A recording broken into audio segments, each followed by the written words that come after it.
Please. Thank you. Well, members of the United Kingdom Youth Parliament and all who are here to support and encourage you, I hope you've had an enjoyable lunch and that you are fortified and revitalised for this afternoon's proceedings. We've had a great morning, but we've still got a considerable way to go. Order, order. The Youth Parliament will now consider the fourth motion of the day, transport. The full motion is printed on the order paper. To move the motion, I call from Yorkshire and the Humber, Brandon Green.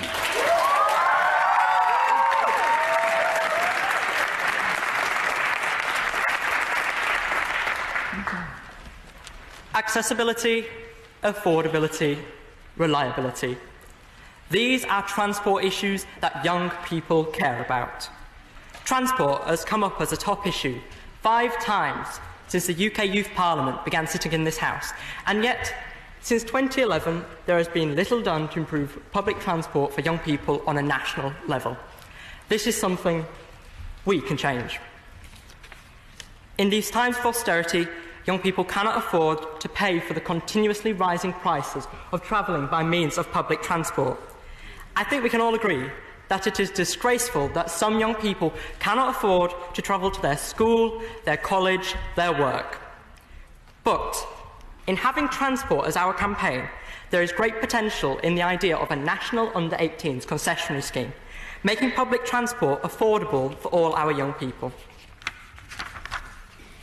Currently, in the capital, only around 1/4 of tube stations and half of overground stations are step-free, meaning that young people with disabilities are excluded from travelling between some lines. And this is the case across the country in many towns and cities. And in rural areas, many young people struggle through the lack of access to bus routes and train services.